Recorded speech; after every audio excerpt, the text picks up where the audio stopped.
مزید ویڈیوز کے لیے ہمارے چینل ہاؤس آف اسلام کو سبسکرائب کرنا نہ بھولیے۔ شکریہ۔ بالله من شرور أنفسنا ومن سيئات أعمالنا ونعوذ بالله من شرور أنفسنا ومن سيئات أعمالنا الله فلا مضل له ومن يضلل فلا هادي له وأشهد أن لا إله إلا الله وحده لا شريك له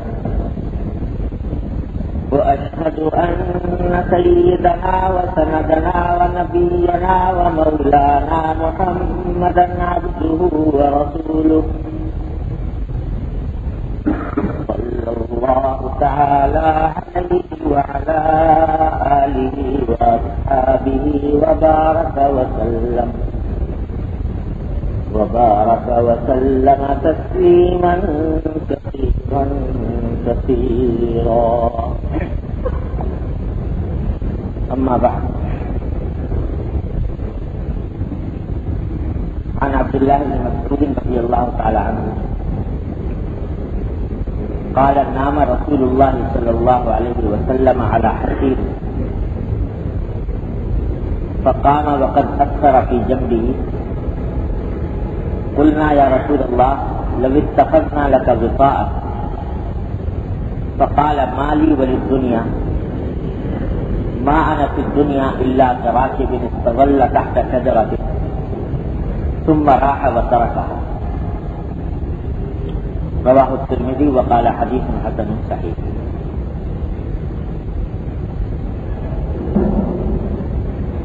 یہ بات جس کی احادیث کا بیان چل رہا ہے، یہ حب دنیا اور حب دنیا کی مختلف صورتوں کی مذمت میں قائم کیا گیا ہے، اور پچھلے متعدد بیانات میں اسی کے مختلف پہلوؤں کا ذکر ہوا ہے۔ دنیا کی محبت اور دنیا کی محبت کے دو اہم شعبے تھے، ایک مال کی محبت اور ایک جاہ کی محبت۔ ان دونوں کا بقدر ضرورت بیان پچھلے چند ماہ کے اندر جاری رہا۔ اب وہ ختم پر آ رہا ہے، یہ باب ختم ہو رہا ہے، تو چند احادیث اس باب کی باقی ہیں جو انشاءاللہ آج پڑھنے کا ارادہ ہے، اور اسی کے ساتھ میں چاہتا ہوں کہ اس پورے بیان میں، یعنی دنیا کی محبت اور مال اور جان کی محبت کے سلسلے میں جو مختلف باتیں پچھلے بیانات میں کہی گئی ہیں، ان کو ذرا سمیٹ کر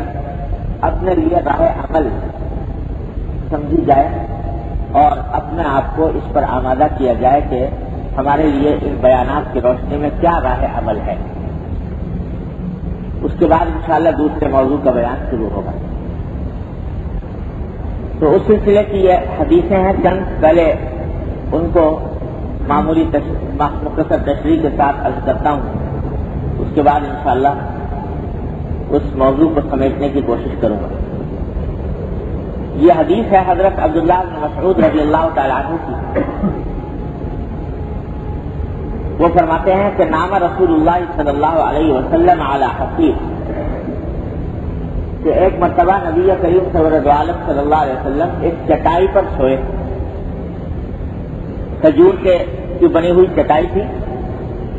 اس پر آرام فرمایا۔ تو جب بیدار ہوئے فقام وقد اثر فی جنبہ،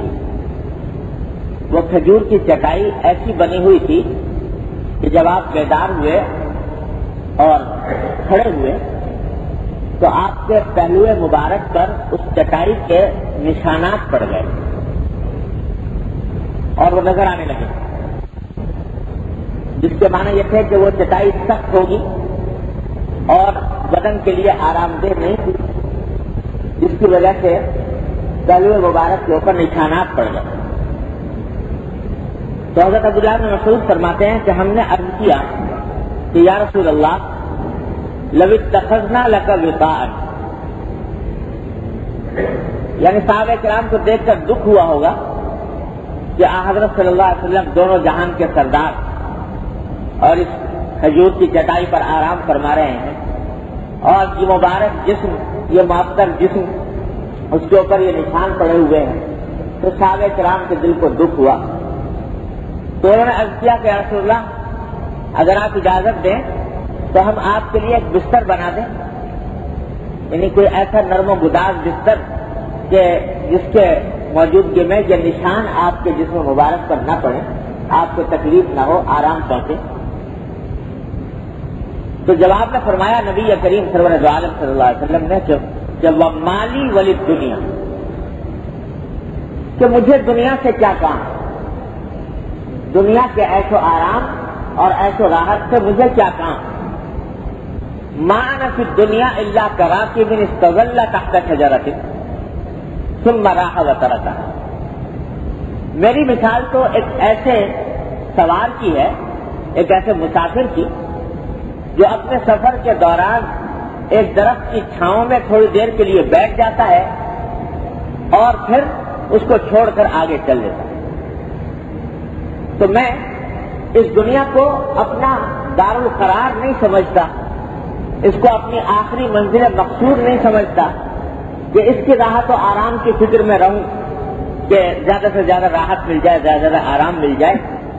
میں تو ایک سوار کی طرح ہوں، ایک مسافر کی طرح ہوں جو یہاں سے چھوڑ کر جانے والا ہے، لہذا مجھے اس کی فکر نہیں کہ میں اپنے لیے گداز اور نرم بستر بناؤں۔ چنانچہ آپ نے یہ ارادہ کر یہ صحابہ کرام کی اس درخواست کو قبول نہیں فرمایا اور فرمایا کہ میں تو اسی چٹائی پر سوؤں گا جس چٹائی کے اوپر اب تک سوتا رہا۔ حضرت عائشہ صدیقہ رضی اللہ تعالیٰ کی ایک اور روایت ہے، وہ فرماتی ہیں کہ ایک مرتبہ جبکہ میں نے یہ دیکھا کہ سرکار دو عالم صلی اللہ علیہ وسلم کے جس میں اثر پر نشان پڑ جاتے ہیں، تو ایک مرتبہ میں نے کوئی کپڑے کی دری ہوگی اس کو دوہرا کر کے بچھا دیا، دوہرا کر کے بچھا دیا کہ آپ اس پر سوئیں تو ذرا نسبتاً نرم رہے گا اور نسبتاً آرام کے ساتھ سو سکیں گے۔ تو جب صبح کو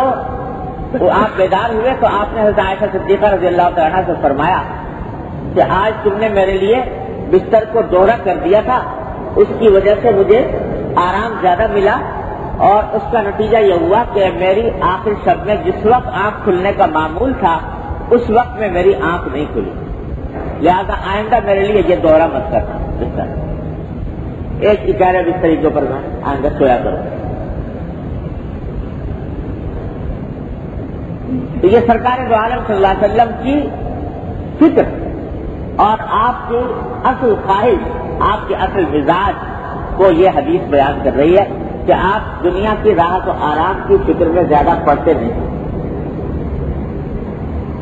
حدیثیں پڑھ لیں پھر بعد میں اس کے اوپر تھوڑا سا تبصرہ کروں گا انشاءاللہ۔ اگلی حدیث حضرت ابو ہریرہ رضی اللہ تعالیٰ عنہ کی ہے،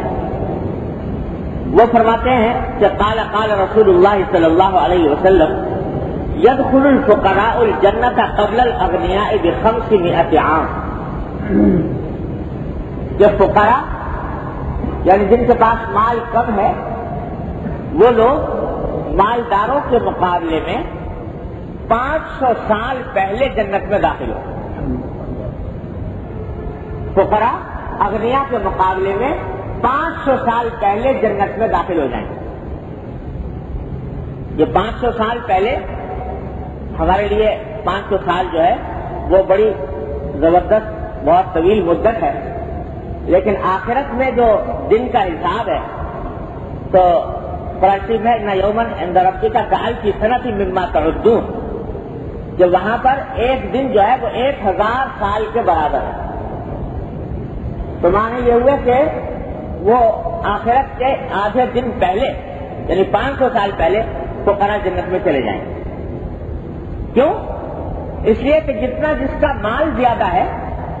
اتنی ہی اس کی ذمہ داری اور نگرانی زیادہ ہے، اس کا حساب و کتاب زیادہ ہے، اور جتنا مال کم ہے تو اس کو حساب کتاب کچھ نہیں دینا پڑتا۔ آپ دنیا میں دیکھ لیجئے، آپ دنیا میں سفر کرتے ہیں تو کسٹم سے گزرنا پڑتا ہے.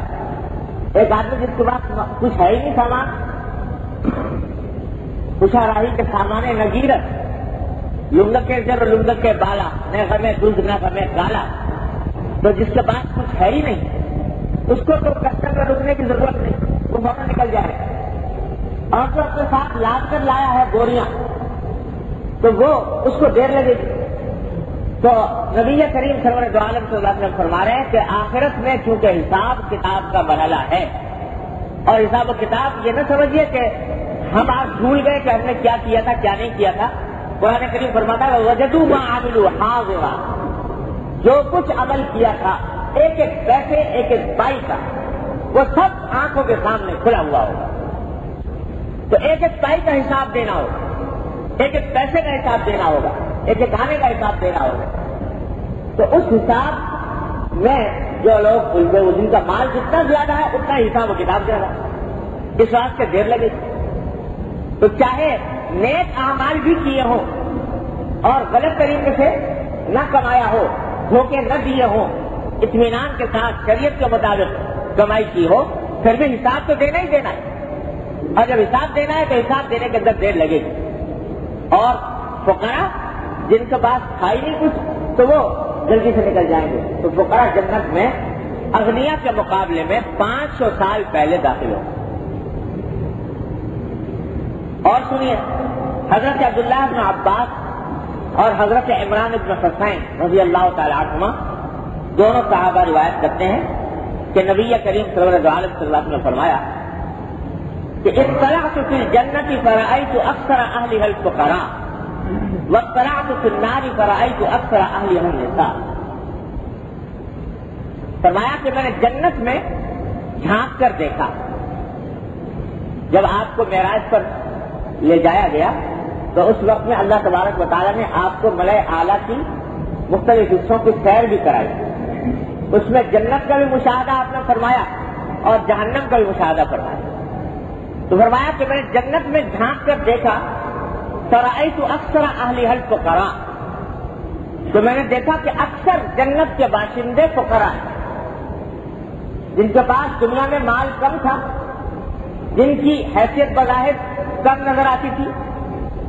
اور جن کو لوگ کوئی خاص اہمیت نہیں دیتے تھے، مسکین قسم کے لوگ. دیکھا کہ جنت میں اکثریت انہی لوگوں کو. اسی واسطے حضور اکرم صلی اللہ علیہ وسلم یہ دعا فرمایا کرتے تھے کہ اللہم احیینی مسکینا وابقنی مسکینا واحشرنی فی زمرۃ المساکین.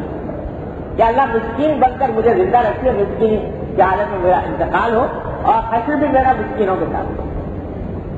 تو مساکین اور فقراء یعنی جو دنیا کے اندر کم حیثیت تھے، کم رتبہ تھے، لوگ ان کی طرف توجہ نہیں دیتے تھے. اور جیسے پیچھے آپ حدیث پڑھ چکے ہیں کہ مدفوع بالابواب، کسی کے دروازوں پر جائیں تو لوگ دھکے دے کے نکالیں، ایسے لوگ. لیکن جنت کے اندر اللہ تبارک و تعالیٰ کے ہاں ان کی بڑی قیمت ہوگی اور اکثر لوگ اس میں وہ ہوں گے جو دنیا میں فقیر سمجھے جاتے تھے. اور فرمایا وَالصَّلَاةُ فِي النَّارِ، جہنم میں میں نے جھانک کر دیکھا فرأیت اکثر اہلها النساء، تو میں نے دیکھا کہ جہنم میں کی زیادہ آبادی اور اکثریت جو ہے وہ عورتوں سے بڑی ہوئی. اس میں زیادہ تعداد خواتین کی نظر آئے گی، عورتوں کی نظر آئے گی. اور اس کی وجہ ایک دوسری حدیث میں نبی کریم صلی اللہ علیہ وسلم نے ارشاد فرمائی کہ وجہ یہ نہیں کہ وہ عورت ہے. اللہ تبارک و تعالیٰ کے ہاں سارا معاملہ عمل کا ہے، مرد اور عورت کے حساب سے کوئی فیصلہ نہیں ہوتا، اعمال کی اچھائی اور برائی کے حساب سے ہوتا ہے. تو فرمایا کہ خواتین کے اندر جو بیماریاں پائی جاتی ہیں بعض جو کثرت سے، ان کی وجہ سے اکثر آبادی جہنم کی خواتین کی ہوگی. کیا فرمایا کہ وہ ناشکری بہت کرتی ہیں، کیونکہ ناشکری کرتی ہیں. اور حدیث میں الفاظ یہ ہے کہ یکفرن العشیر، خاص طور سے شوہر کی ناشکری بہت کرتی ہے. سارا جتنا ہی ان کے اوپر شوہر جو ہے وہ اپنی جان مال نچھاور کر دے، لیکن اس کی قدر نہیں کرتی اور ناشکری کے کلمات بکثرت زبان کے اوپر آتے رہتے. تو اس واسطے ان کو آخر میں ان کا انجام یہ ہے کہ اللہ تبارک و تعالیٰ محفوظ رکھے جہنم میں وہ پہنچ جائیں گی اپنی اس ناشکری کی بنا پر. اور دوسرے فرمایا تکثرن اللعن، لعن تان بہت کرتی ہے. لعنت کرنا دوسروں کو اور تانے دینا کہ جس سے دوسروں کی دلآزاری ہو، جس سے دوسرے کی تحقیر ہو، اس قسم کے کام بہت کرتی ہیں. اس واسطے جہنم کے اندر اکثریت ان عورتوں کی ہوگی. یاد رہے سمجھ لیجیے کہ یہ نہیں فرمایا کہ جہنم میں عورتوں کی اکثریت اس وجہ سے ہوگی کہ نمازیں کم پڑھتی ہیں،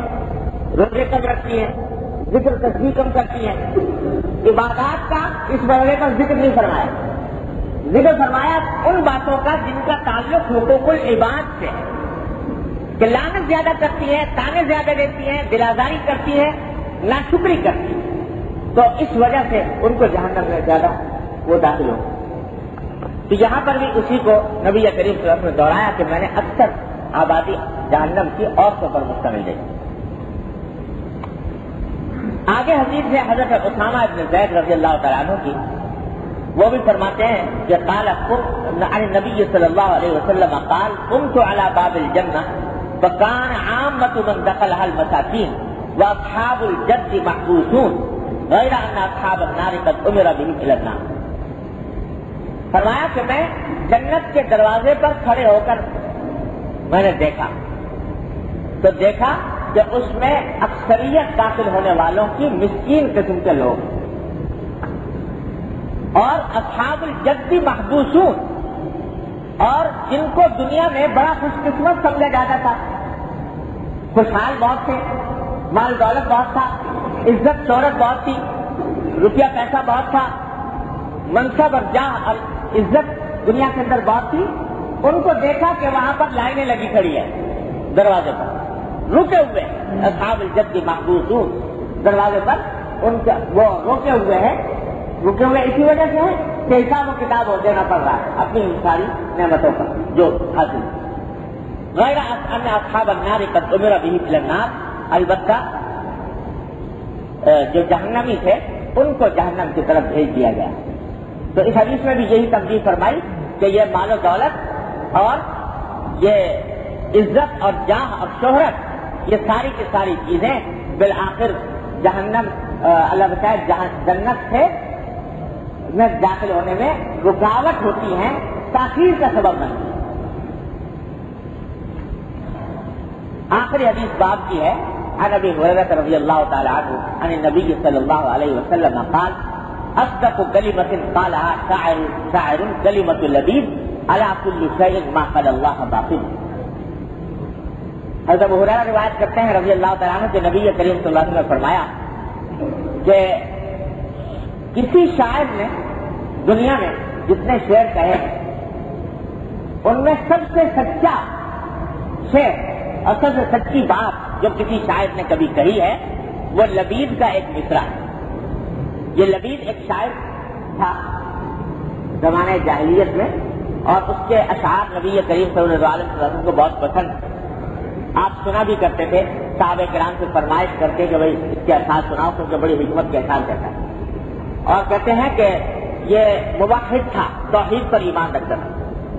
تو حضرت صلی اللہ علیہ وسلم نے اس کے ایک مصرع پڑھا اور فرمایا کہ کسی بھی شاعر نے جتنے شعر کہے سب سے سچا شعر اس نے کہا کیا کہ الا کل شیء ما خلا اللہ باطل، کہ یاد رکھو اللہ کے سوا ہر چیز باطل ہے. اللہ جل جلالہ کے سوا جتنی کائنات کی چیزیں ہیں وہ سب باطل ہیں، فنا ہونے والی ہیں، نہ پائیدار ہیں، بے حقیقت ہیں. اصل حقیقی وجود اللہ جل جلالہ کا ہے، وہی قائم ہے، وہی قائم بالذات ہے، وہی موجود ہے، حقیقی ہے، وہی قیوم ہے اور قادر ہے، اور باقی ساری چیزیں ناپائیدار ہیں، باطل. اللہ کے سوا گویا حقیقت میں اس کائنات میں کسی کا وجود حقیقی نہیں. اور اسی بنا پر صوفیاء کرام میں جہاں مسئلہ مشہور ہو گیا وحدت الوجود کا کہ در حقیقت اس کائنات میں وجود اگر کسی کا ہے تو اللہ جل جلالہ کا اور کسی کا وجود جو ہے وہ حقیقی وجود نہیں، محض ایک عکس ہے، محض ایک سایہ ہے، محض ایک ظل ہے وجود کا، ورنہ حقیقی وجود اللہ جل جلالہ کا۔ بڑی لمبی چوڑی باتیں صوفیاء کرام اور فلاسفہ کے درمیان چلی ہے وجود کے اوپر، لیکن حقیقت اس کی یہ ہے کہ جس شخص کو اللہ جل جلالہ کے وجود حقیقی کا صحیح معنی میں ادراک ہو جائے تو باقی ساری چیزیں بے حقیقت معلوم ہوتی ہیں، گویا نہیں ہے، میں بھی نہیں، تم بھی نہیں، یہ سورج بھی نہیں، یہ چاند بھی نہیں، یہ دنیا بھی نہیں ہے، تو ایک ہی ذات ہے اللہ جل جلالہ۔ یہ کیفیت ہو جاتی ہے ان لوگوں کو جس کو اللہ تبارک و تعالیٰ کے ذات کے وجود کا احساس اور ادراک ہوتا ہے، تو اس کے استعداد کی وجہ سے اثر ہوتا ہے۔ آپ نے دیکھا ہوگا جیسے جب یہ سورج نکلتا ہے تو ستارے سب مان پڑ جاتے ہیں، کوئی ستارہ نظر نہیں آتا۔ یہ نہیں کہ ستارہ ہے نہیں، دن میں بھی ہے موجود، وہ ستارے کہیں غائب تو نہیں ہو جاتے، دنیا سے معدوم تو نہیں ہو جاتے، لیکن سورج کی روشنی اتنی زبردست ہوتی ہے، اتنی غالب آ جاتی ہے کہ ستاروں کی روشنی کو ماند کر دیتی ہے، بے حقیقت معلوم ہوتے، نظر ہی نہیں آتے، کل آدم ہو جائے، معدوم ہو جائے۔ تو جن کو اللہ تبارک و تعالیٰ کے وصف عطا فرماتا ہے اللہ جل جلالہ کے وجود کا استحضار، تو ساری دنیا معدوم نظر آتی ہے، ان کو ایک ہی وجود نظر آتا ہے اللہ جل جلالہ۔ حضرت مجدود صاحب رحمۃ اللہ علیہ ہمارے حضرت صاحب رحمۃ اللہ علیہ کے خلفاء میں سے ہیں، انہوں نے اسی بات کو کہا ہے کہ جب مہر نمایاں ہوا سب چھپ گئے تارے، مہر کے معنی سورج، جب مہر نمایاں ہوا سب چھپ گئے تارے، تو مجھ کو بھری بزم میں تنہا نظر آیا۔ جب مہر نمایاں ہوا سب چھپ گئے تارے، تو مجھ کو بھری بزم میں تنہا نظر آیا۔ ساری وجود بے حقیقت ہو جاتے ہیں اور اللہ جل جلالہ کے سوا کوئی نظر نہیں آتا۔ تو خیر حضرت صلی اللہ علیہ وسلم نے فرمایا کہ اللہ جل جلالہ کے سوا ہر چیز باطل ہے۔ یہ چند احادیث ہیں جو اس باب کی آخری احادیث ہیں اور جن کا منشا اور مقصد دنیا کی بے ثباتی، دنیا کا بے حقیقت ہونا اور دنیا سے دل نہ لگانے کی فضیلت یہ بیان کرنا ممکن ہے۔ اب بعض اوقات دل میں یہ خیال ہوتا ہے کہ یہ سب باتیں سنتے ہیں تو اب ہم کیا کریں، چھوڑ دیں کھانا پینا کمانا یہ سب چھوڑ چھاڑ کر الگ ہو کر بیٹھ جائیں، یہ ہے منشا ان احادیث کا یا کچھ اور؟ تو ذرا پہلے اس بات کو سمجھ لیجئے کہ حضور نبی کریم سرور دو عالم صلی اللہ علیہ وسلم کے اس تمام ارشادات اور آپ کے طرز عمل سے یہ بات معلوم ہوتی ہے کہ در حقیقت آپ چاہتے یہ ہیں کہ اس امت کے سامنے اس دنیا کی ناپائیداری کی حقیقت آ جائے، وہ اس سے دل نہ لگائیں، رہیں ضرور، کوئی شک نہیں کہ اعلیٰ ترین درجہ وہ ہے جو حضور نبی کریم سرور دو عالم صلی اللہ علیہ وسلم نے اختیار فرمایا۔ کیا کہ دنیا چونکہ بے حقیقت تھی اور دنیا چونکہ اس کی کوئی ناپائیدار تھی اور آخرت کے راستے میں رکاوٹ بننے والی تھی، اس واسطے سرکار دو عالم صلی اللہ علیہ وسلم نے صرف بقدر ضرورت، معمولی بقدر ضرورت دنیا کو اختیار فرمایا، باقی کو اختیار ہی نہیں کیا۔ یہ بات نہیں کہ ملی نہیں، دنیا ملی بہت سرکار دو عالم صلی اللہ علیہ وسلم کو، اگر آپ چاہتے تو خزانے بھر سکتے تھے، یہاں تک پیشکش ہوئی کہ اگر آپ چاہیں تو ان پہاڑوں کو سونے کا پہاڑ بنا دیا جائے، لیکن سرکار دو عالم صلی اللہ علیہ وسلم نے اس پیشکش کو قبول نہیں فرمایا، فرمایا کہ میں تو یہ چاہتا ہوں کہ ایک دن پیٹ بھر کے کماؤں اور ایک دن بھوکا رہوں، میں تو اس کو پسند کرتا ہوں۔ اپنے لیے سرکار دو عالم صلی اللہ علیہ وسلم نے یہ راستہ اختیار فرمایا، فقر کا، فاقے کا، تنگی عیش کا، یہاں تک کہ بستر بچھانا بھی پسند نہیں فرمایا اپنے لیے۔ لیکن خوب سمجھ لیجیے، اپنے اوپر یہ ساری باتیں برداشت کی، یہ نہیں فرمایا کہ تمہارے لیے بستر بچھانا ناجائز ہے، یہ نہیں فرمایا کہ میں جو کھا رہا ہوں تو تمہارے لیے گندم کھانا ناجائز ہے، امت کے واسطے ناجائز قرار نہیں دیا، حرام قرار نہیں دیا، لیکن اپنے اوپر اتنی سختیاں جھیلی، اتنی مشقتیں اٹھائیں معیشت کے اندر کہ حضرت عائشہ صدیقہ رضی اللہ تعالیٰ عنہ فرماتی ہے کہ بعض اوقات 3 مہینے گزر جاتے تھے، الفاظ ان کے یہ کہ 3 چاند دیکھ لیتے تھے ہم، 3 چاند دیکھ لیتے تھے اور ہمارے گھر میں آگ نہیں جلتی تھی 3 مہینے تک متواتر۔ پوچھنے والے نے پوچھا کہ پھر آپ کا گزارا کیسے ہوتا تھا؟ تو فرمایا کہ الاسودان التمر والماء، 2 چیزیں تھی، کھجور اور پانی، بس اسی پر گزارا تھا، 3 مہینے آگ نہیں جلتی تھی۔ حضرت ابو ہریرہ رضی اللہ تعالیٰ عنہ ایک مرتبہ کہیں گزر رہے تھے تو کوئی شخص بکری بھون رہا تھا، بکری کا وہ پوری مسلم بکری تل رہا تھا، اس نے ان کو دعوت دی کہ آئیے ہمارے ساتھ، یہ بکری ہم نے بنائی ہے، اس میں شامل ہو جائیے۔ حضرت ابو ہریرہ نے فرمایا رضی اللہ تعالیٰ عنہ کہ بھائی میرا تو دل چاہتا نہیں ہے بکری اس طرح بھونی ہوئی بکری کھانے کو، اس واسطے کہ میں نے نبی کریم سرور دو عالم صلی اللہ علیہ وسلم کو دیکھا کہ ساری عمر آپ نے سوائے جو کی روٹی کے کوئی اور چیز تناول نہیں کی، تو میرا دل نہیں چاہتا حضور اکرم صلی اللہ علیہ وسلم کو دیکھا۔ حضرت عائشہ صدیقہ رضی اللہ تعالیٰ جب بعد میں سرکار دو عالم صلی اللہ علیہ وسلم کا وصال ہو گیا تو جب اعلیٰ درجے کے کھانے سامنے آتے تھے تو حضرت عائشہ صدیقہ رضی اللہ تعالیٰ فرماتی تھی کہ جب بھی میں کوئی اچھا کھانا دیکھتی ہوں میری آنکھوں میں آنسو آتے ہیں، اس بات سے کہ سرکار دو عالم صلی اللہ علیہ وسلم نے کبھی بھی ان چیزوں کو تناول نہیں پڑھا۔ یہ سارا فقر و فاقہ کا دور گزارا حضور اکرم صلی اللہ علیہ وسلم، اور سارا فقر و فاقہ اختیاری تھا، ورنہ اگر چاہتے تو مال دولت کے خزانے ڈھیر ہو جاتے۔ اور واقعات بھی ہیں ایسے کہ جب ضرورت پیش آئی تو سرکار دو عالم صلی اللہ علیہ وسلم ایسے معجزات آپ کے ہاتھ پر ظاہر ہوئے کہ دنیا حیران رہ گئی۔ حضرت جابر رضی اللہ عنہ فرماتے ہیں، معروف صحابی ہیں، انصاری صحابی ہیں، کہ غزوہ احد کے موقع پر، غزوہ خندق کے موقع پر جب کفار مکہ نے چڑھائی کر دی تھی مدینہ طیبہ کے اوپر، مکہ ہی نہیں بلکہ پورے عرب کے قبائل مل کر آ گئے، تو حضرت صلی اللہ علیہ وسلم اور صحابہ کرام خندق کھودنے میں لگے ہوئے تھے۔ اس وقت سخت فقر و فاقے کا عالم تھا، تو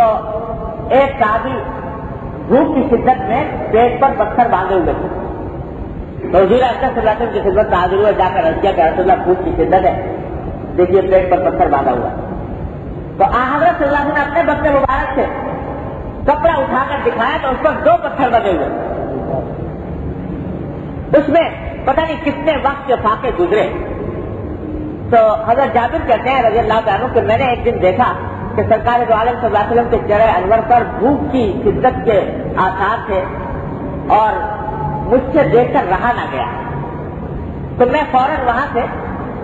خندق کے علاقے سے نکل کر اپنے گھر واپس آیا اور آ کر میں نے اپنی بیوی سے کہا، پوچھا کہ بھائی کوئی چیز تمہارے گھر میں کھانے پینے کی ہو تو بتاؤ، کیونکہ میں نے رسول اللہ صلی اللہ علیہ وسلم کے چہرہ انور پر بھوک کے آثار اتنی شدت سے دیکھے ہیں کہ مجھ سے دیکھا نہیں جا رہا،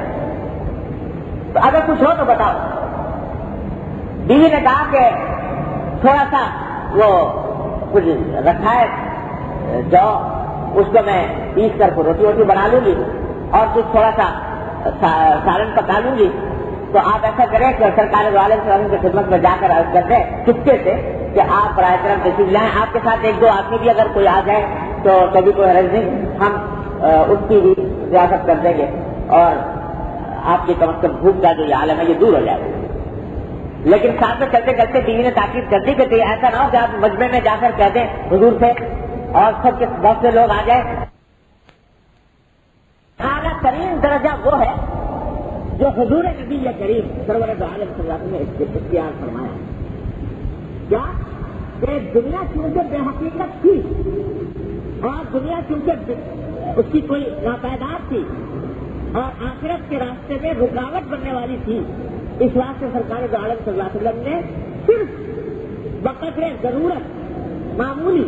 بقدر ضرورت دنیا کو اختیار فرمایا، باقی کو اختیار ہی نہیں کیا۔ یہ بات نہیں کہ ملی نہیں، دنیا ملی بہت، سرکار دو عالم صلی اللہ علیہ وسلم کو اگر آپ چاہتے تو خزانے بھر سکتے تھے، یہاں تک پیشکش ہوئی کہ اگر آپ چاہیں تو ان پہاڑوں کو سونے کا پہاڑ بنا دیا جائے، لیکن سرکار دو عالم صلی اللہ علیہ وسلم نے اس پیشکش کو قبول نہیں فرمایا. فرمایا کہ میں تو یہ چاہتا ہوں کہ ایک دن پیٹ بھر کے کھاؤں اور ایک دن بھوکا رہوں، میں تو اس کو پسند کرتا ہوں. اپنے لیے سرکار دو عالم صلی اللہ علیہ وسلم نے یہ راستہ اختیار فرمایا، فقر کا، فاقے کا، تنگی عیش کا، یہاں تک کہ بستر بچھانا بھی پسند نہیں فرمایا اپنے لیے. لیکن خوب سمجھ لیجیے، اپنے اوپر یہ ساری باتیں برداشت کی. یہ نہیں فرمایا کہ تمہارے لیے بستر بچھانا ناجائز ہے، یہ نہیں فرمایا کہ میں جو کھا رہا ہوں تو تمہارے لیے گندم کھانا ناجائز ہے. امت کے واسطے ناجائز قرار نہیں دیا، حرام قرار نہیں دیا، لیکن اپنے اوپر اتنی سختیاں جھیلی، اتنی مشقتیں اٹھائیں معیشت کے اندر کہ حضرت عائشہ صدیقہ رضی اللہ تعالیٰ فرماتی ہے کہ بعض اوقات 3 مہینے گزر جاتے تھے. الفاظ ان کے یہ ہے کہ 3 چاند دیکھ لیتے تھے ہم،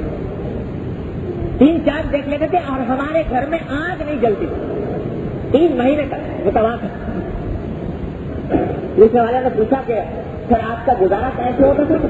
تو فرمایا الاسودان التمر والماء، 2 چیزیں تھی، کھجور اور پانی، بس اسی پر گزارا تھا. 3 مہینے آگ نہیں جلتی. حضرت ابو ہریرہ رضی اللہ تعالیٰ عنہ ایک مرتبہ کہیں گزر رہے تھے تو کوئی شخص بکری بھون رہا تھا، بکری کا پوری مسلم بکری چل رہا تھا. اس نے ان کو دعوت دی کہ آئیے ہمارے ساتھ،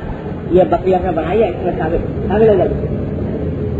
ابو ہریرہ نے فرمایا رضی اللہ تعالیٰ عنہ کہ بھائی میرا تو دل چاہتا نہیں ہے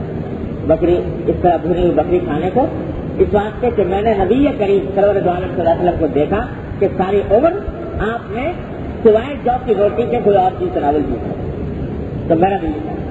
حضور صلی اللہ علیہ وسلم دیکھا. حضرت عائشہ صدیقہ رضی اللہ تعالیٰ جب بعد میں سرکار دو عالم صلی اللہ علیہ وسلم کا وصال ہو گیا تو جب اعلیٰ درجے کے کھانے سامنے آتے تھے تو حضرت عائشہ صدیقہ رضی اللہ تعالیٰ فرماتی تھی کہ جب بھی میں کوئی اچھا کھانا دیکھتی ہوں میری آنکھوں میں آنسو آتے ہیں، اس واسطے کہ سرکار دو عالم صلی اللہ علیہ وسلم نے کبھی بھی ان چیزوں کو تناول نہیں کروایا. یہ سارا سفر و فاقہ کا دور گزارا حضور صلی اللہ علیہ وسلم. اب سب سارا سفر و فاقہ اختیاری تھا، ورنہ اگر چاہتے تو مال دولت کے خزانے ڈھیر ہو جاتے. اور واقعات بھی ایسے کہ جب ضرورت پیش آئی تو سرکار دو عالم صلی اللہ علیہ وسلم میں ایسے معجزات آپ کے ہاتھ پر ظاہر ہوئے کہ دنیا حیران رہ گئی. حضرت جابر رضی اللہ عنہ فرماتے ہیں، معروف صحابی ہیں، انصاری صحابی ہیں، کہ غزوہ احد کے موقع، غزوہ خندق کے موقع پر جب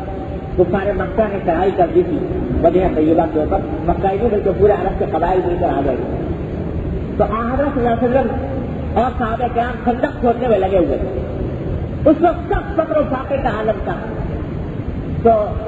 ایک صحابی بھوک کی شدت میں پیٹ پر پتھر باندھے ہوئے تھے. تو حضور اکرم صلی اللہ علیہ وسلم کی خدمت میں حاضر ہوا، جا کر عرض کیا کہ رسول اللہ بھوک کی شدت ہے، دیکھیے پیٹ پر پتھر باندھا ہوا. تو حضرت صلی اللہ علیہ وسلم نے اپنے بدن مبارک سے کپڑا اٹھا کر دکھایا تو اس پر 2 پتھر بندے ہوئے. اس میں پتہ نہیں کتنے وقت کے فاقے گزرے. تو حضرت جابر کہتے ہیں رضی اللہ تعالیٰ کہ میں نے ایک دن دیکھا کہ سرکار دو عالم صلی اللہ علیہ وسلم کے چہرے انور پر بھوک کی شدت کے آثار تھے اور مجھ سے دیکھ کر رہا نہ گیا. تو میں فوراً وہاں سے خندق کے علاقے سے نکل کر اپنے گھر واپس آیا اور آ کر میں نے اپنی بیوی سے پوچھا کہ بھائی کوئی چیز تمہارے گھر میں کھانے پینے کی ہو تو بتاؤ، کیونکہ میں نے رسول اللہ صلی اللہ علیہ وسلم کے چہرہ انور پر بھوک کے آثار اتنی شدت سے دیکھے ہیں کہ مجھ سے دیکھا نہیں جا رہا، تو اگر کچھ ہو تو بتاؤ. بیوی نے کہا کہ تھوڑا سا وہ کچھ رکھا ہے جو اس کو میں پیس کر کے روٹی بنا لوں گی اور کچھ تھوڑا سا سالن پکا لوں گی. تو آپ ایسا کریں کہ سرکار دو عالم صلی اللہ علیہ وسلم کی خدمت میں جا کر عرض کر دیں خطے سے کہ آپ براہ کرم تشریف لائیں، آپ کے ساتھ 1-2 آدمی بھی اگر کوئی آ جائے تو کبھی کوئی حرج نہیں، ہم اس کی بھی اجازت کر دیں گے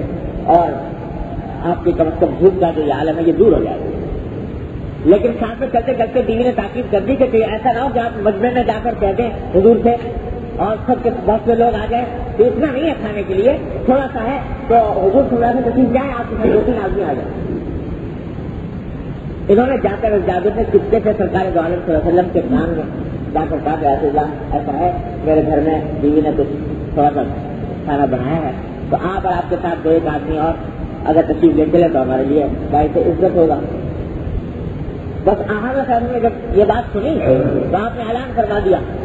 کہ اے اہل خندق تمہاری جابر نے دعوت کی ہے، چلو۔ تو سارے جتنے خندق کے اندر صحابہ کرام لگے ہوئے تھے سب کو آپ نے دعوت دی۔ اب حضرت جابر کہتے ہیں کہ میرے پاؤں تلے کی زمین نکلنے لگی کہ میں جا کر کھانا کھولا تھا اور وہ اتنے سارے آدمی تو یہ کیسے کام بنے گا، لیکن میں سوچا کہ حضور صلی اللہ علیہ وسلم نے 12 یہ کچھ فرمایا تو اس میں کچھ سوچ کے فرمایا ہوگا، اس لیے میں چل پڑا۔ جب میں گھر پہنچا تو جلدی سے جا کر میں نے بیوی سے کہا کہ وہ تو حضور صلی اللہ علیہ وسلم سے میں نے عرض کیا تھا تو سارے خندق کے لوگ آ گئے۔ تو روایت میں جابر کہتے ہیں کہ میری بیوی نے کہا تو بتا ہوا بت، انہیں برا بھلا کہا مجھے، یہ کیا تم نے، میں تم سے کہا تھا کہ چپکے سے جا کر کہنا اور تم نے کھلے عام سب کو دعوت دے دی ہوگی، یہ سب چلایا کیسے ہماری رسوائی ہوگی، کس طرح اس کو ڈھونڈیں گے۔ تو لیکن انہوں نے کہا کہ نہیں، میں نے حضور اقدس صلی اللہ علیہ وسلم سے عرض کر دیا تھا چپکے سے، لیکن احمد صاحب نے خود دعوت دی سارے صحابہ کرام کو لے کر آئے۔ تو خاتون نے پوچھا کہ کیا حضور صلی اللہ علیہ وسلم سے آپ نے پوری بات کہہ دی تھی اور اس کے بعد حضور نے دعوت دی سارے صحابہ کرام کو؟ انہوں نے کہا کہ ہاں۔ کہا کہ پھر کوئی فکر کی بات نہیں، اگر حضور اقدس صلی اللہ علیہ وسلم نے خود سن کر یہ فیصلہ فرمایا ہے تو پھر کوئی فکر کی بات نہیں، انشاءاللہ سب کام ہو جائے۔ اس لیے میں سرکار دو عالم صلی اللہ علیہ وسلم تشریف لے آئے تو آپ نے فرمایا کہ وہ لاؤ جو کچھ تم نے روٹی بنائی ہے وہ لاؤ۔ وہ لائے تو احمد صاحب نے اس کے اوپر اپنا اس پر دم فرمایا اور کچھ تھوڑا سا لوہا کے مبارک اس میں ڈالا اور فرمایا کہ وہ ہانڈی لے کر آؤ،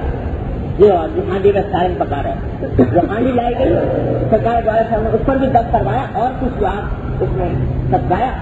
اور اس کے بعد فرمایا کہ اب بلا لو جتنے آدمی ہیں ان سب کو 10-10 کر کے بلاتے جاؤ اور کھاتے جاؤ۔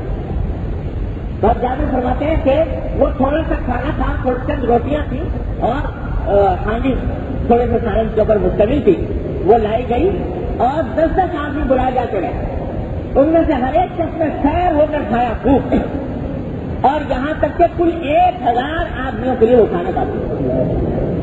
اور اس کے بعد بھی فرماتے ہیں بچ رہا۔ تو یہ معجزات ایک دو کئی واقعات ہیں نبی کریم صلی اللہ علیہ وسلم کے کہ ایک ذرا سا کھانا اور اللہ تبارک و تعالیٰ نے موجود کے طور پر تمام لوگوں کے لیے کافی بنا۔ ایسے ہی واقعہ ہوتا ہے، انس رضی اللہ تعالیٰ روایت کرتے ہیں کہ ایک مرتبہ میں نے حضور اقدس صلی اللہ علیہ وسلم کی دعوت کی تھی، آپ 70-80 آدمی لے آئے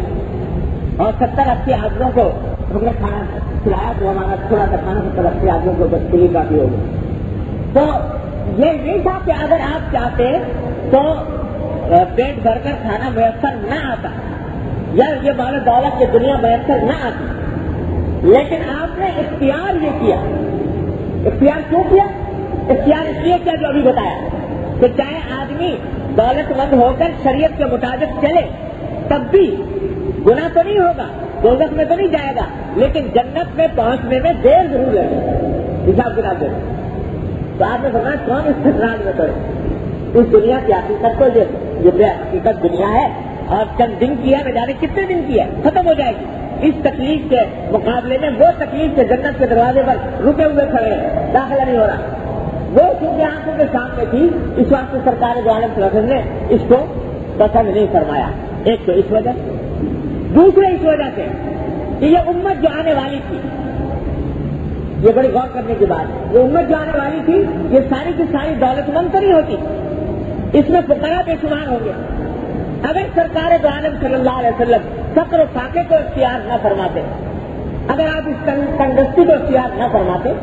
اور ایسے عزت میں زندگی گزارتے تو یہ فقراء جو تھے ان کی تسلی کا کوئی سامان نہیں۔ ان فقراء کے لیے اللہ تعالیٰ نے یہ تسلی کا سامان رکھ دیا کہ یہ زندگی جو ہم گزار رہے ہیں اس سے کہیں بدل جہاں تنگی کی زندگی سرکار دو عالم سے گزارتی ہے۔ کتنا ہی فقیر ہو کتنا ہی مسکین ہو، کتنا ہی آدمی تنگست ہو، جب وہ تصور کرتا ہے کہ میری تنگستی تو کوئی حقیقت نہیں رکھتی ان تکلیفوں کے مقابلے میں جو سرکار دو عالم صلی اللہ علیہ وسلم کو برداشت فرمائی، تو اس کے دل کو کتنی بھارت، کتنی تسلی ہوتی، اور یہ محسوس کرتا ہے کہ سرکار دو عالم صلی اللہ علیہ وسلم میں سرکار دو عالم صلی اللہ علیہ وسلم کے طبقے میں سے ہوں، پانچ کے اعتبار ہے۔ یہ معمولی دولت ہے جو ایک فقیر اور ایک مسکین کو میسر ہے۔ تو سرکار دو عالم صلی اللہ علیہ وسلم تنگیاں برداشت کر کے اپنی امت کے فقراء کے واسطے تسلی کا، حارث کا، اطمینان کا سامان پیدا فرمایا۔ تو اصل حضور نے یہ دکھا، اور یہ جو فرمایا تھا کہ لو کانت الدنیا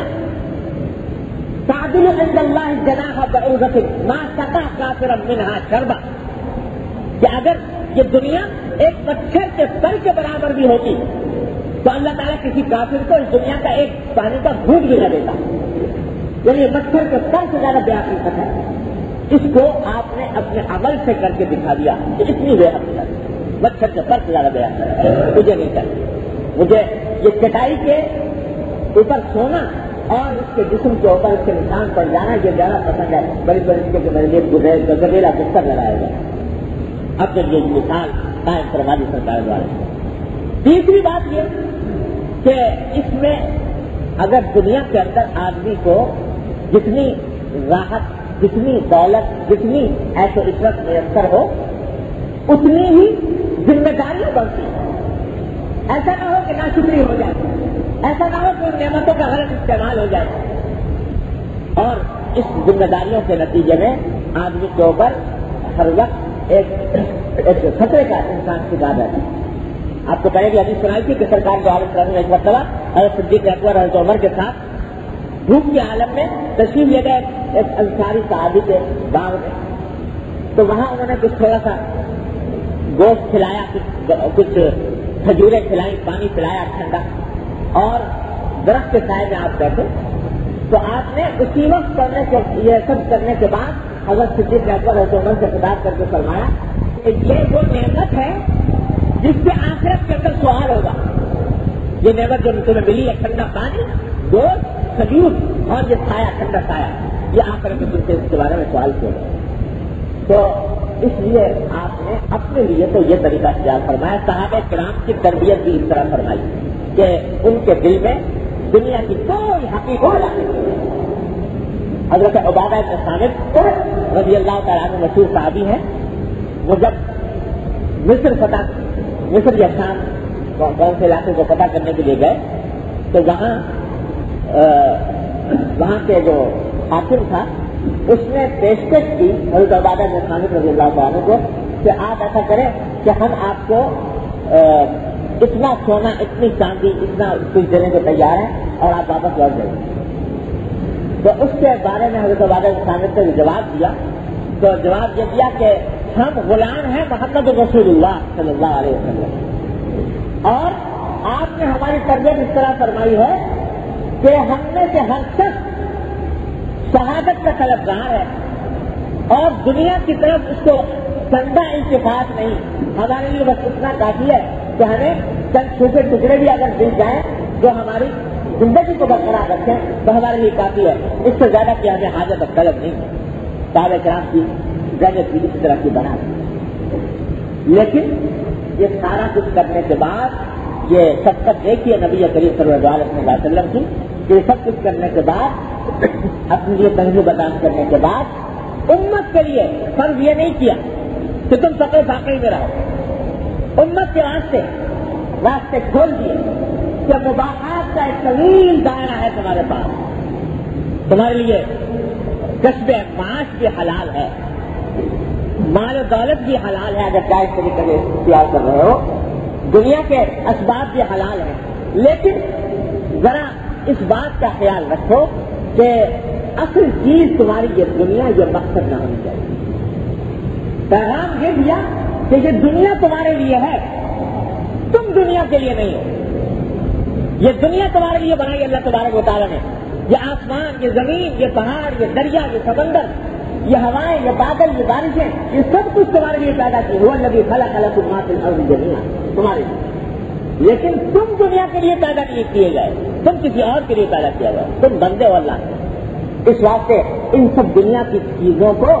اختیار کرتے وقت اپنے دل کو نہ لگا بیٹھو، انہماک اس کے اندر نہ۔ تو اب ہمارے لیے جو طریقہ کار تجویز فرمایا سرکار دو عالم صلی اللہ علیہ وسلم نے وہ یہ ہے، سب سے پہلے نمبر 1، اب جو ہمیں جس کے اوپر عمل کرنا ہے، اللہ تبارک و تعالیٰ اپنی رحمت سے اس پر عمل کی توفیق ادا کرنا ہے، وہ پہلا کام یہ کہ اس دنیا کو مقصد زندگی نہ سمجھے۔ سب سے بنیادی بات ہے دنیا کو مقصد زندگی نہ سمجھے۔ زمین و آسمان کا فرق ہوتا ہے ایک چیز کو مقصد بنا لینے میں اور ایک چیز کو ضرورت کے مطابق حاصل کرنے میں۔ یہ دنیا ضروری تو ہے تمہارے لیے، لیکن تمہاری زندگی کا مقصد نہیں ہے۔ یہ نہیں ہے کہ بس سب کچھ سارا کچھ دنیا کی دوڑ دھوپ وہ کسی چیز کی طرف لگی ہوئی ہے کہ کسی طرح دنیا حاصل ہو جائے، دنیا حاصل ہو جائے۔ یہ تمہاری زندگی کا مقصد نہیں ہونا چاہیے۔ مثال میں نے دی تھی کہ آدمی گھر کے اندر غسل خانہ بھی بناتا ہے، لیکن غسل خانہ وہ مقصد نہیں ہوتا، ضرورت کے تحت بناتا ہے۔ تو دنیا کے اندر دنیا کماؤ، دنیا حاصل کرو، مال و اسباب جمع کرو، لیکن اس کو اپنی زندگی کا مقصد نہ بناؤ، پہلی بات۔ دوسری بات اسی کا نتیجہ ہے وہ یہ کہ انہماک نہ، دنیا کی طلب میں انہماک نہ، کہ صبح سے شام تک، شام سے صبح تک بس ایک ہی فکر دماغ پہ مسلط ہے، ایک ہی چیز کی طرف دوڑ دھوپ ہو رہی ہے، اسی کا خیال آ رہا ہے، اسی کی فکر میں بیٹھے ہیں، اسی کی دھن سوار ہے، تو کس طرح زیادہ سے زیادہ حاصل ہو جائے اس کی انہماک سے بچے۔ ہمارے حضرت مولانا عبد الباری صاحب ندوی رحمۃ اللہ علیہ ہمارے حضرت کے خلفاء میں سے تھے، وہ ایک دن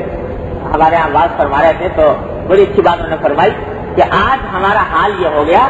کہ ہماری ساری زندگی باورچی خانے اور بیت الخلا کے درمیان گزر رہی ہے۔ ساری زندگی جو دوڑ دھوپ ہے، جو کام ہے، وہ ان دو چیزوں کے درمیان، باورچی خانہ اور بیت الخلا، باورچی خانہ اور بیت الخلا، اسی کے درمیان ساری زندگی گزر رہی ہے۔ ذرا سوچو 24 گھنٹے کے اوقات میں سے کتنا وقت ہے جو خیال آتا ہے مرنے کا، آخرت کا، اللہ کے سامنے جواب دینے کا، آخرت کی زندگی کا، جنت حاصل کرنے کا، دوزخ سے بچنے کا، آخرت کی زندگی کو بہتر بنانے کا، کتنی مرتبہ خیال آتا ہے۔ صبح سے لے کے شام تک کس فکر میں مبتلا ہو۔ سرکار دو عالم صلی اللہ علیہ وسلم نے فرمایا تھا کہ اعمل للدنیا کا بقدر بقائی کا فیہا وعمل لآخرت کا بقدر بقائی کا فیہا۔ ارے بھائی جتنا دنیا میں رہنا ہے اتنا دنیا کا کام کرو، جتنا آخرت میں رہنا ہے اتنا آخرت کا کام کرو۔ تو دنیا میں کچھ دیر کے لیے رہنا ہے، آخرت میں ہمیشہ ہمیشہ کے لیے رہنا ہے، تو ہونا تو یہ چاہیے تھا کہ سارا وقت گزرتا آخرت کے کام میں اور دنیا کے کام میں بقدر ضرورت تھوڑا سا وقت گزرتا۔ لیکن یہ انہماک جو طاری ہے، اور اس سے اللہ بچائے شاید ہی کوئی اللہ کا بندہ مستثنا ہو، صبح سے لے کے شام تک یہی فکر ہے، یہی دھن ہے، کہاں سے پیسہ زیادہ حاصل ہو جائے، کہاں سے راحت زیادہ مل جائے، کہاں سے شہرت زیادہ مل جائے، کہاں سے جاہ منصب زیادہ مل جائے۔ یہ فکر جو مسلط ہے، اس فکر کو خدا کے لیے چھوڑو اور اس کو آخرت کی فکر کی طرف متوجہ۔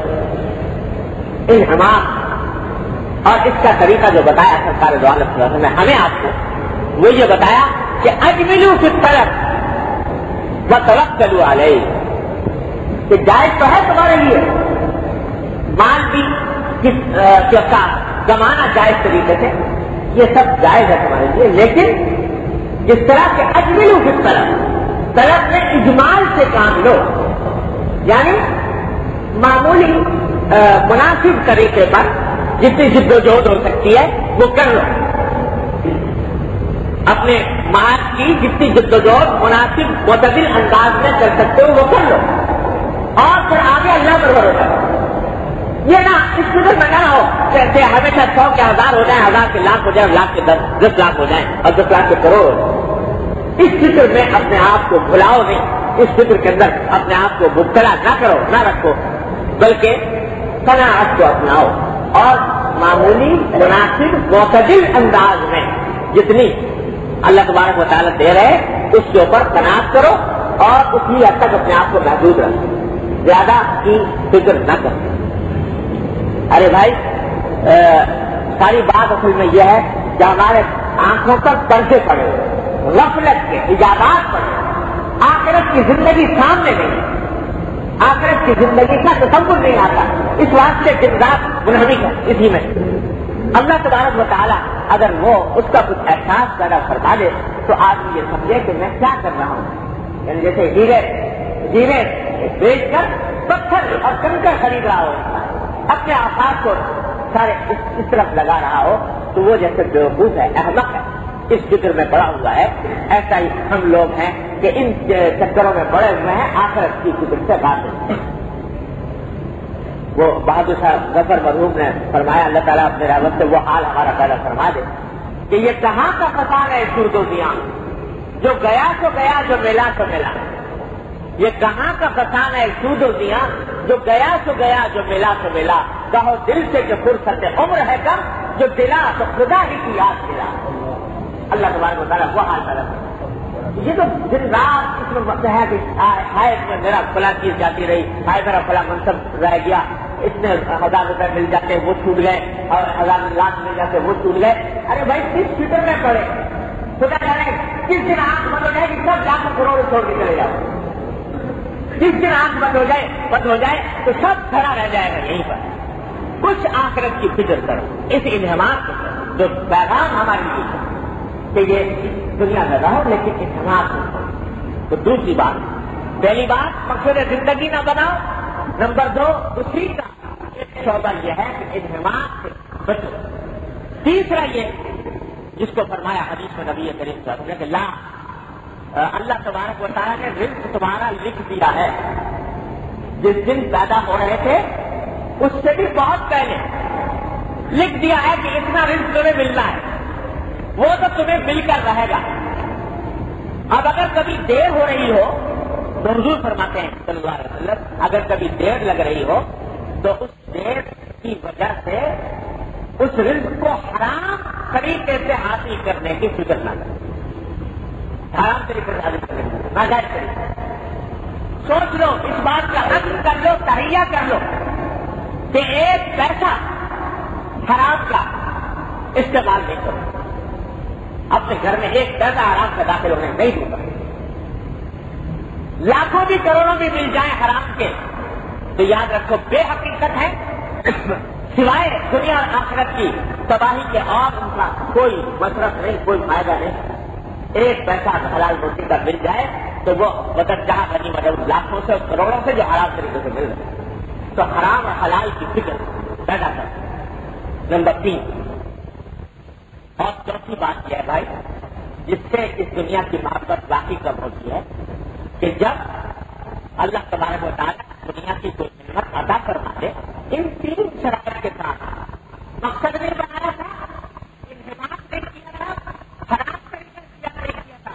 پھر اللہ نے دیکھی وہ بڑی نعمت ہے اللہ تبارک و تعالیٰ، اس نعمت کا جب وہ نعمت ملے تو اس پر شکر ادا کرو اللہ تبارک، یا اللہ یہ آپ نے عطا فرما دی آپ کی نعمت۔ اور یہاں تک فرمایا کہ بھائی جب ان 3 چیزوں کے ساتھ مل جائے کوئی دنیا کی دولت تو اس کو رد بھی نہ کرو، یہ بھی خاص بات فرمایا، رد بھی نہ کرو، چیزیں کہ بے طلب رسد داد ہے خدا، آرا رد نہ کر جو فرشتہ ہے خدا۔ اللہ تبارک و تعالیٰ نے عطا فرمائی ہے، اس کی قدر پہچانو، اس کو محتاج بن کر لو، اللہ تبارک و تعالیٰ کی نعمت سمجھ کر اس کو اختیار کرو اور شکر ادا کرو اس کو۔ ایک حدیث میں آتا ہے کہ ایک صحابی نے ایک مرتبہ حضرت صلی اللہ علیہ وسلم نے ایک صحابی کو کچھ عطا فرمایا، کچھ مال غنیمت آ گیا تھا، اس مال غنیمت کو تقسیم سے کچھ حصہ ان کو بطور ہدیے کے عطا فرمایا۔ انہوں نے لینے میں کچھ تعامل کیا، انہوں نے کہا کہ یا رسول اللہ میں تو اللہ تعالیٰ کا شکر ہے میرے پاس مجھے حاجت نہیں ہے اور مجھے ضرورت نہیں ہے، کچھ عذر فرمایا۔ تو سرکار دو عالم صلی اللہ علیہ وسلم نے اس موقع پر فرمایا کہ دیکھو جو اللہ تبارک و تعالیٰ کی نعمت تمہیں مل جائے طلب کے بغیر اور اشراف نفس کے بغیر، اشراف نفس کے بغیر کہ دل اٹکا ہوا تھا، انتظار میں تھا، اشتیاق میں تھا، تو اس اشتیاق اور انتظار کے بغیر اور طلب کے بغیر جو چیز تمہیں مل جائے تو اس کو اللہ کی نعمت سمجھو، اس کو رد مت کرو، وہ اللہ کی عطا، اس کے بے نیازی کا اظہار ہے۔ اور یہیں سے وہ بات معلوم ہوتی ہے، حضرت ایوب علیہ السلام کے بارے میں حدیث میں آتا ہے، ایوب علیہ السلام کے بارے میں کہ جب یہ بہت بیمار تھے نا، مشہور ہے بیماری کا ان کا واقعہ، تو اس کے بعد اللہ تعالیٰ نے جب صحت عطا فرمائی تو ایک دن غسل فرما رہے تھے، تو غسل فرماتے ہوئے دیکھا کہ آسمان سے سونے کی تتلیاں گر رہی ہیں، سونے کی، تو یہ سب غسل چھوڑ چھاڑ کے اور وہ تتلیاں پکڑنے بھاگے سونے کی۔ تو اللہ تبارک و تعالیٰ کی طرف سے الہام ہوا، پوچھا گیا کہ ایوب یہ کیا حرکت، سونے کے پیچھے بھاگ رہے ہو؟ کیا تمہیں ہم نے اتنی نعمتیں نہیں دی کہ اب تمہیں اس سے بے پرواہ ہو جانا چاہیے تھا؟ کتنی نعمتیں دی ہیں تم کو اللہ، ہم نے نبوت دی، تقویٰ دیا، ایمان دیا، کتنی نعمتیں عطا فرمائی اور تمہیں سونے کے پیچھے بھاگ رہے ہو؟ تو جواب میں فرمایا ایوب علیہ السلام نے کہ اللہم لا غنم بی عن برکتہ، کہ اللہ جب آپ اپنی رحمت سے عطا فرما رہے ہیں تو میں اس سے بے نیازی کا اظہار کیسے کروں؟ جب آپ عطا فرما رہے ہیں تو آپ کی عطا ہے، وہ آپ کی برکت ہے، میں اس سے بے نیاز نہیں ہو سکتا۔ آپ نے جو عطا فرمائی ہے وہ آپ وہ نعمت ہے، اس نعمت کی طرف تو محتاج بن کر ہی بات دوڑنے چاہیے، محتاج بن کر دوڑ رہا۔ یہ دراصل امتحان کا بڑا طرح نبی کا کہ آیا یہ ہماری نعمت کی ناقدری تو نہیں کرتا، بے نیازی تو نہیں دکھاتا؟ کامیاب اترے ہے ایوب علیہ السلام اس نعمت، اس امتحان، اور جواب صحیح دیا کہ لا غنم بی عن برکتہ، اللہ آپ کی برکت سے بے نیاز نہیں ہوتا۔ تو بھائی اللہ کی نعمت سے بے نیازی بھی ٹھیک نہیں، پیچھے دوڑنا بھی بہت زیادہ دنیا کا خراب، اور اگر اللہ تعالیٰ عطا فرما دے بے طرف بغیر اصلاح نفس کے تو اس کو ٹھکرانا بھی ٹھیک نہیں، اس سے بے نیازی کا اظہار بھی ٹھیک نہیں، اس کو اللہ تبارک و تعالیٰ کی نعمت سمجھ کر اختیار کرتا ہے۔ کیا اچھی بات ہے مولانا رومی رحمۃ اللہ علیہ نے، مولانا رومی رحمۃ اللہ فرماتے ہیں کہ کیوں کما خواہت جمن سلطان دین، کیوں کما خواہت جمن سلطان دین، خاک پر کرتے قناعت بادر دین۔ جب اللہ تبارک و تعالیٰ خود ہم سے چاہ رہا ہے کہ ہم مانگے اور تما کریں تو پھر اس وقت میں قناعت کے سر پر خاک پر قناعت کوئی حقیقت نہیں رکھتی، پھر اللہ تعالیٰ کے سامنے کو ہاتھ پھیلانا اور اپنے آپ کو محتاج بن کر سامنے پیش کرنا، یہی عبدیت کا تقاضا ہے، بندگی کا تقاضا ہے۔ تو جب دے دے اللہ تعالیٰ ان تین شرطوں کے ساتھ جو میں نے بیان کر دیا، مقصد نہیں زندگی کا انہماک نہیں، خراب طریقے سے ناجائز طریقے سے نہیں، پھر جو عطا ہو رہی ہے اللہ تبارک و تعالیٰ کی نعمت ہے، اس کو اللہ تبارک و تعالیٰ کی اس نعمت کو قبول کرو اور قبول کر کے اس پر شکر ادا کرو، عادت ڈالو شکر ادا کرو۔ ایک پیسہ بھی حاصل ہو تو اللہ کا شکر ادا کرو، اللہم لک الحمد و لک الشکر، جو دنیا کی نعمت حاصل ہو اس پر شکر ادا کرو۔ اور ایک بات اور جس سے عام طور سے ہم لوگ غفلت میں رہتے ہیں، لیکن حضور نبی کریم صلی اللہ علیہ وسلم کی تعلیم ہے، بڑے کام کی تعلیم ہے، یاد رکھیں وہ یہ